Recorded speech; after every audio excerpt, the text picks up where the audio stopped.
귀가 있다고 다 듣지는 않습니다.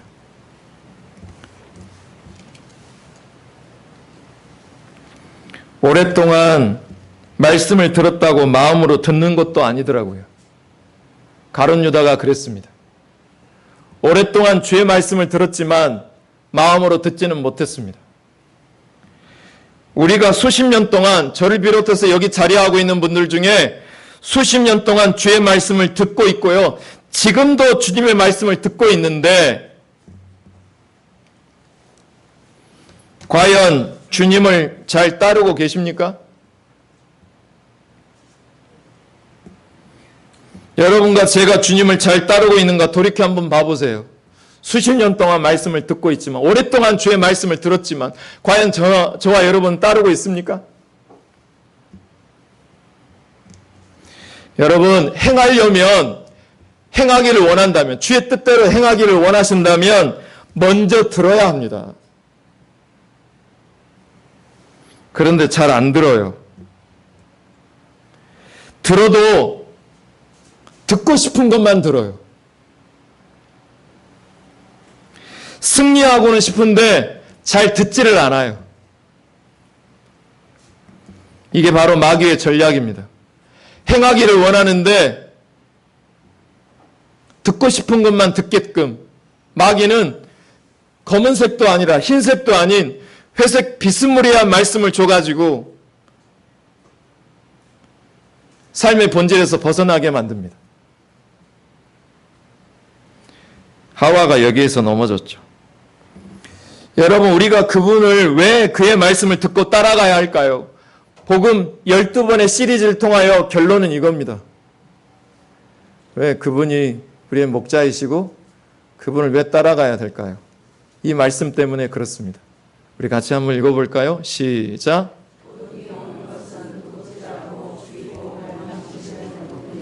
내가 온 것은 양으로 뭘 얻게 하고 생명을 얻게 하고, 그냥 풍성이 아니에요. 어떻게? 더 풍성히 얻게 하려는 것이라. 이 복을 받아 누리시기를 축복합니다. 주님이 이 땅에 오신 목적을 분명히 말씀하셨어요. 두 단어예요. 하나는 생명이고 하나는 더 풍성이에요. 세상의 어떤 지도자도 우리에게 영원한 생명을 줄 수 없습니다. 여러분 믿고 따르는 지도자는 여러분의 영원한 생명을 줄 수 없습니다. 세상은 우리에게 돈이나 권력밖에는 주지 못합니다. 그것은 한낱 사라져버리는 신기루에 불과합니다. 홍콩에 있었던 10조 자산을 갖고 있었던 어떤 CEO가 생명의 수가 다하여서 죽기 일보 직전에 자기에게 10년 동안 운전으로 봉사했던 운전수에게 이렇게 말합니다. 내가 너에게 10억을 주겠다. 여러분 같으면 받을까요? 안 받을까요? 받아야 됩니다. 근데 그 운전수가 그랬습니다. 사장님, 됐습니다. 왠지 아십니까? 사장이 뒤에서 컴퓨터로 노트북으로 업무를 추진할 때 어디에다 주식해야 될지 알려줬기 때문에 거기에 주식을 투자하다가 100억을 벌었답니다. 근데 더 문제는 뭔지 아세요? 그 사장이 유산을 많이 남기고 죽었는데 그 부인하고 운전수하고 결혼했답니다. 실제 있은 이야기입니다. 여러분 이 땅에 뭘 남기기를 원하십니까? 자녀? 아니면 성공? 아니면 사진?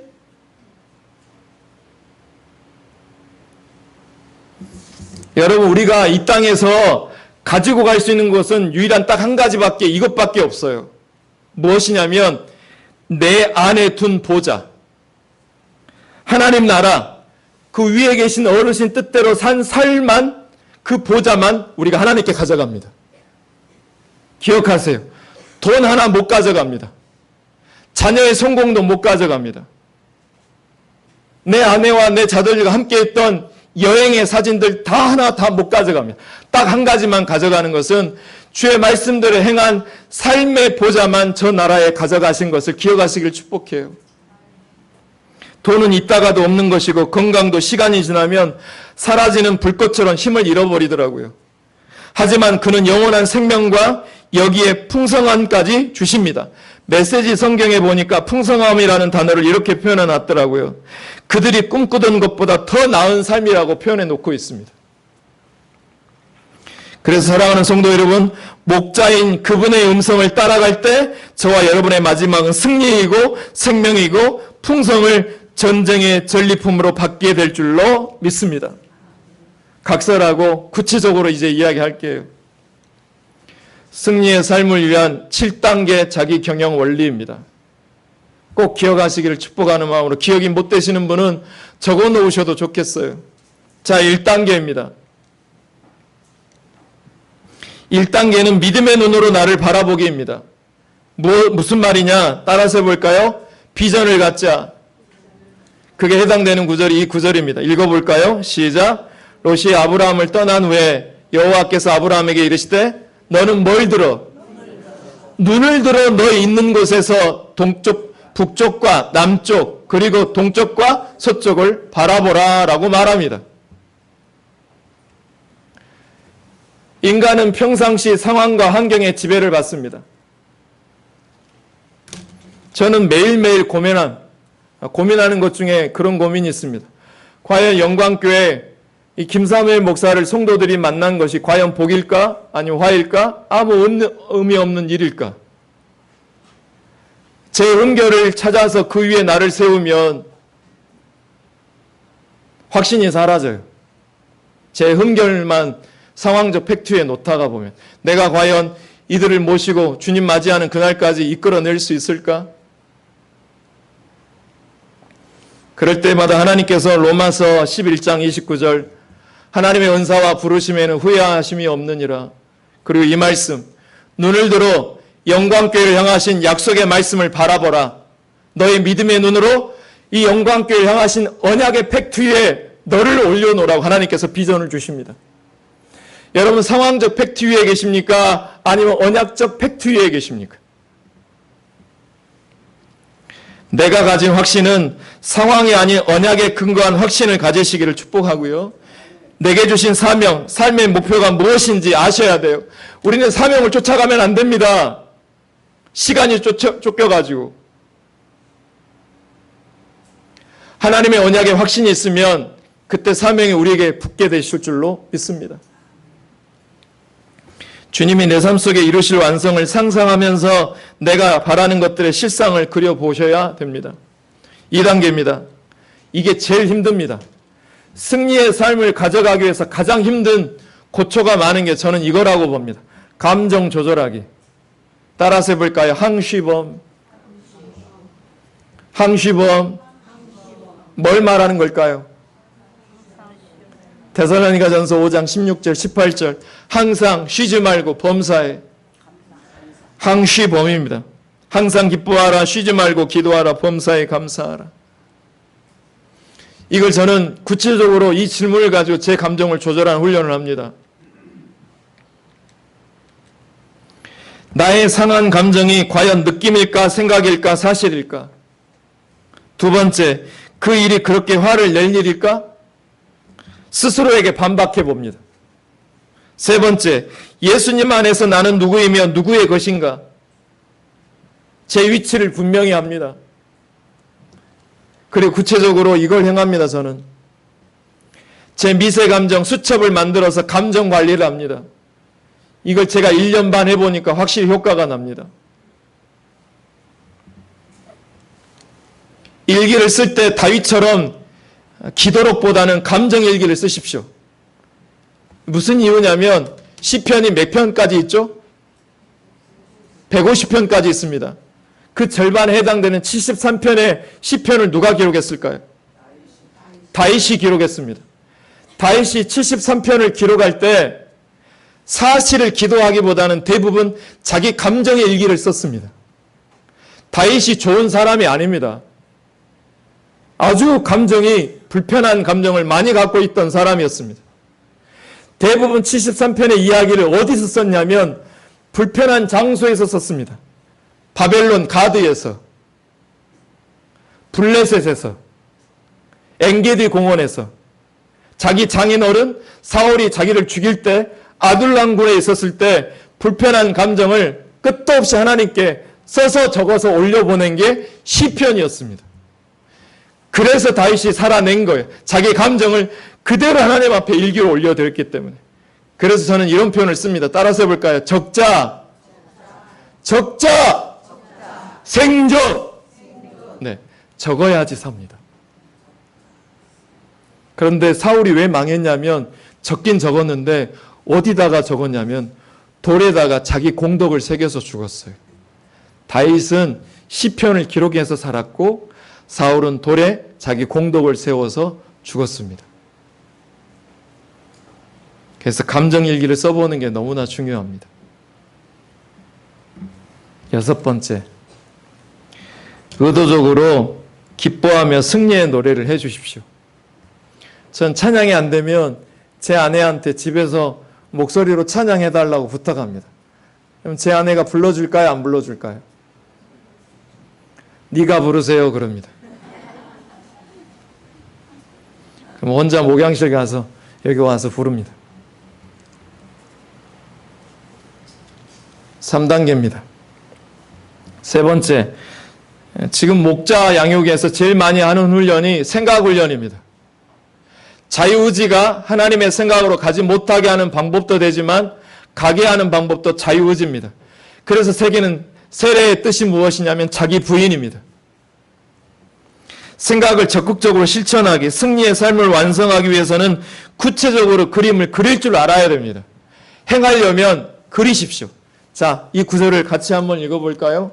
아주 중요한 구절입니다. 읽어볼게요. 시작. 그러나 이스라엘 전손 중에 그 기업의 분배를 받지 못한 자가 7지파라. 여호수아가 이스라엘 자손에게 이르되 너희가 너희 조상의 하나님 여호와께서 너희에게 주신 땅을 점령하러 가기를 어느 때까지 뭐 하겠느냐? 말씀을 들었으면 즉각 순종해야 되는데 즉각 순종했다라는 거예요? 안 했다라는 거예요?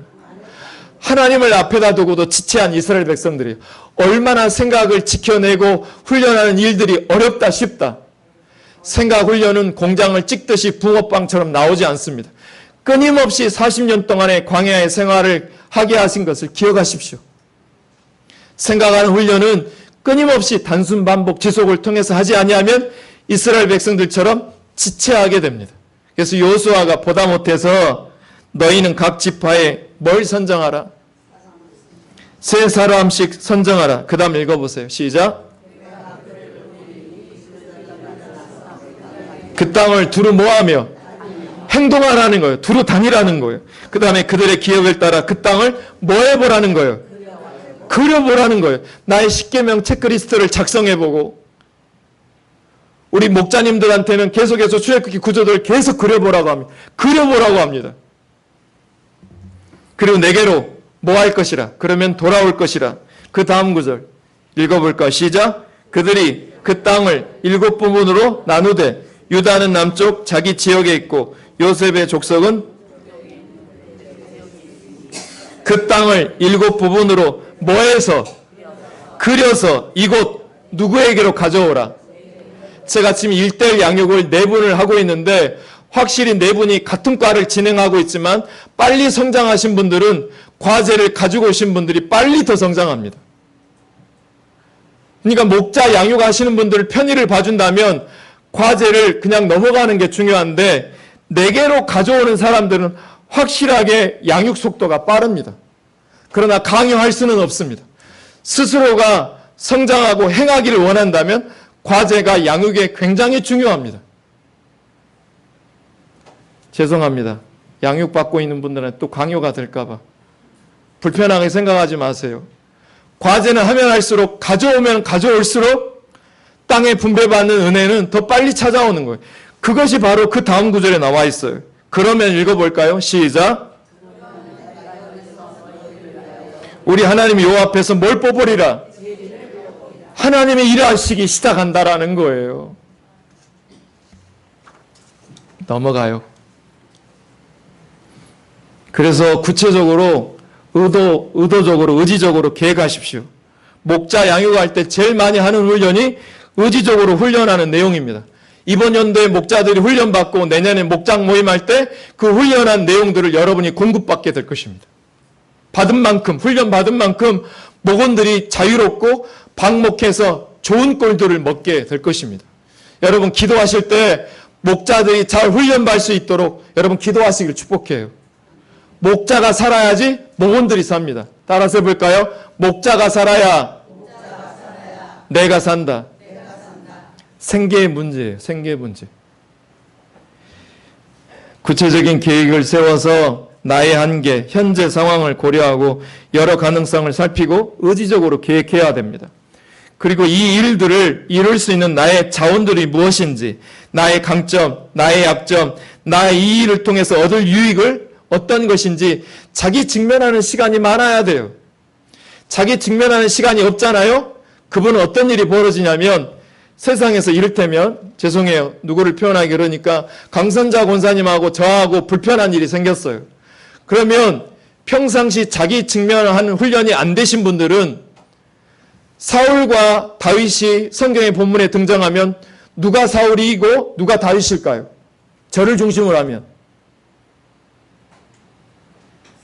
자기 직면한 훈련이 제대로 안 된 사람은 관계에 문제가 생기면 누가 사울이고 누가 다윗이에요? 저는 누구예요? 다윗이에요. 좋은 역할은 항상 누가 해요? 내가 이렇게. 저분이 사울이에요. 근데 저분도 문제가 생기면 본인은 누구예요? 나쁜 역할은 누구 시켜요? 저죠. 왜 헷갈리기 시작하시죠? 우리가 묵상할 때 항상 그 잘못된 버릇이 뭐냐면 자기 직면이 잘 안 되시는 분들은 문제가 생기면 좋은 역할은 누가 해요? 나쁜 역할은 누구예요? 그 사람인 거예요. 그래서 자기 성찰, 자기 직면, 자기 생각, 훈련한 훈련이 굉장히 중요한 거예요. 여러분 지금 현재 갖고 있는 문제에 있는 관계를 잘 생각해 보세요. 일회함에 있어서 위험은 어떤 것인지 살펴보는 것이죠. 넘어갑니다. 시간상 4단계입니다. 부정적인 언어 대신에 주님의 승리와 약속을 먼저 선포하는 것입니다. 이 구절 같이 한번 읽어보겠습니다. 시작. 나를 원망하는 이 악한 회중에게 내가 어느 때까지 참으랴. 이스라엘 자손이 나를 향하여 원망하는 바 그 원망하는 말을 내가 뭐 했노라? 여러분이 지금 무슨 생각을 하고 있는지 하나님이 다 들으실까요? 안 들으실까요?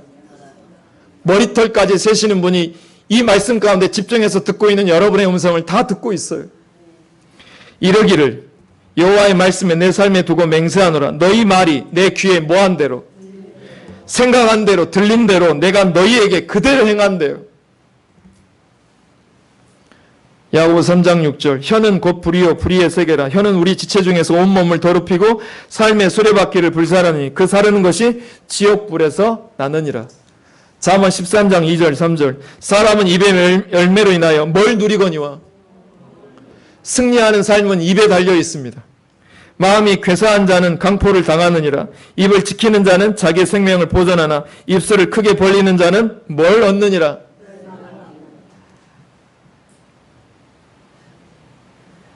예배 끝나자마자 식사할 때마다 이런 언어를 좀 우리 안 하고 이런 언어를 썼으면 좋겠어요. 해봐도 소용이 없다라고 하는 말을 지금부터는 하지 말자고요. 그거 뭐하러 하냐? 주 예배만 한 번만 드리면 되지. 그런 말 우리 하지 말자고요. 아멘? 나는 할 수 없지만 하나님은 하십니다. 따라서 볼 때 하면 된다. 세상 말도 하면 된다라고 하는데 약속의 근거에서 움직이는 영과 함께는 반드시 됩니다.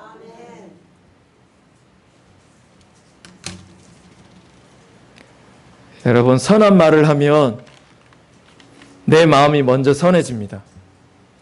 악한 말을 하면 내 마음이 먼저 악해집니다.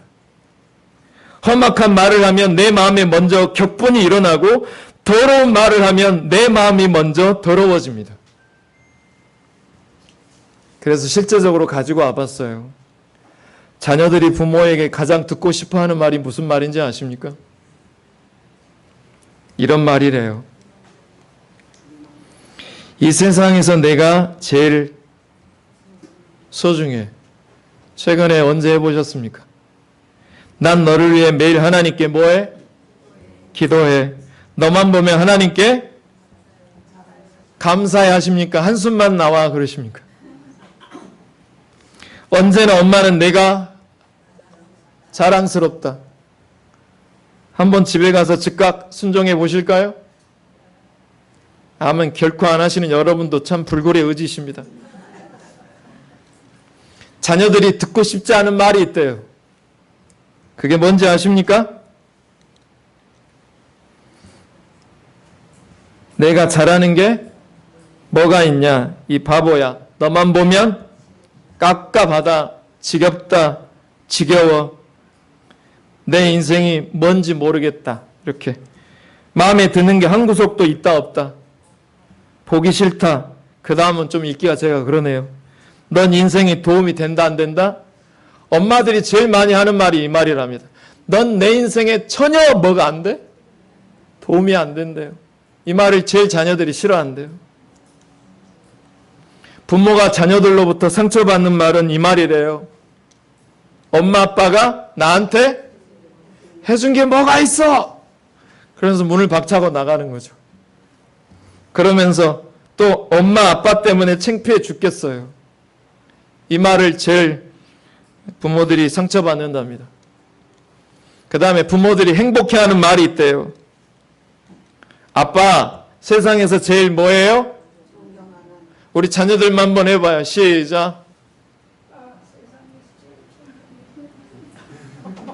우리 권춘장 원사님만 대표로 하시네. 우리 호준이, 영준이, 우리 삼박자 3명만 한번 해볼까? 시작. 아빠. 했습니까?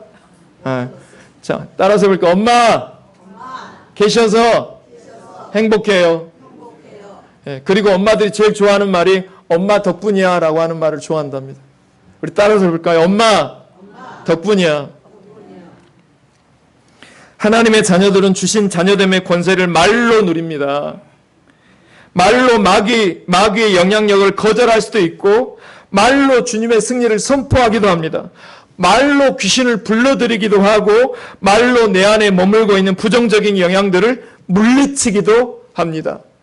사랑하는 성도 여러분, 하나님께서는 세상을 말씀으로 창조하신 것을 믿으시면 아멘. 마찬가지로 여러분도 제가 믿음으로 말로 세상을 정복하고 다스리십시다. 아멘. 그 권세가 지금 내게 있음을 믿고 선포할 때 우리 교회가 영광을 나타내고 승리하는 삶을 마지막에 주님께 드리는 복된 삶이 될 줄로 믿습니다. 마지막 5단계, 6단계, 7단계 말씀은 다음 주에 이어가도록 하겠습니다. 잠깐 앉아주세요. 사랑하는 성도 여러분, 이제 복음 시리즈 12번이 이제 대단원을 맞춰갑니다. 복음의 12강, 이 12주 말씀을 계속해서 이렇게 선포했습니다. 우리 따라서 해볼까요? 우리가 복음을 믿을 때 하나님의 나라가 오고 하나님의 나라가 확장되기 위해서는 언약을 붙잡고 기도해야 된다. 영광의 보좌를 바라보는 기도의 삶이 있어야 된다. 그렇게 기도하며 나의 광야를 극복하면 왕같은 제사장이 되어서 나온다. 왕같은 제사장의 삶을 살면 우리는 승리한다.